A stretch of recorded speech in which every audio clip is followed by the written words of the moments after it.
حضور صلی اللہ علیہ وسلم کے صحابہ میں سے جب دو حضرات کی آپس میں ملاقات ہوتی تھی تو وہ اس وقت تک ایک دوسرے سے جدا نہیں ہوتے تھے جب تک کہ ایک دوسرے کو سورۃ العصر سنا نہیں لیتے تھے، پھر وہ ایک دوسرے کو سلام کرتے چلا لینا ہوتا تھا۔ اب آپ اندازہ کیجئے کیوں، بعد میں یہ بات واضح ہو جائے گی۔ اس کا سبب کیا ہے؟ صحابہ کا کوئی عمل حکمت سے خالی نہیں تھا۔ قرآن مجید کی قدر و قیمت کی اصل جاننے والے صحابہ کرام ہیں، ان کا یہ طرز عمل اور سورہ مبارکہ کے ساتھ یہ لگاؤ اور یہ تعلق۔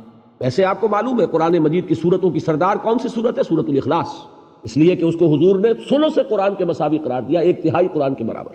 4 آیتیں ہیں لیکن ایک تہائی قرآن کے مساوی۔ اس کی وجہ کیا ہے؟ کہ اسلام کی جڑ بنیاد ہے توحید، لیکن یہ کہ اس توحید کا جامع ترین بیان سورۃ الاخلاص میں، تو گویا کہ یہ جڑ ہے، اس پہلو سے اہم ترین سورت ہے۔ لیکن ظاہر بات ہے کہ توحید حصہ ہے ایمان کا، گویا کہ صرف ایمان کے ایک پہلو کو یہ سورت بیان کر رہی ہے۔ اعمال کی کوئی بحث نہیں، تواسب الحق کی کوئی بحث نہیں، تواسب صبر کی کوئی بحث نہیں۔ اس اعتبار سے اسے جامع ترین سورت نہیں کہیں گے، اہم ترین تو ہے، اس لیے کہ توحید ہی جڑ ہے، بنیاد ہے۔ اسی طریقے سے آیت الکرسی، حضور نے فرمایا یہ تمام آیات قرآنیہ کی سردار ہے، اس کی وجہ بھی وہی توحید، اس لیے کہ ہمارا دین حقیقت میں دین توحید ہے۔ لیکن جامعیت ایک اور شے ہے، قرآن کے مضامین کا احاطہ کر لینا۔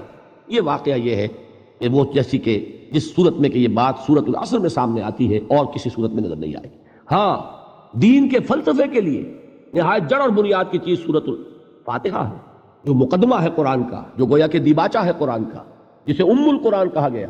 وہ سورہ مبارکہ 7 آیات، وَلَقَدْ آتَيْنَاكَ سَبْعًا مِنَ الْمَثَانِي وَالْقُرْآنَ الْعَظِيمِ۔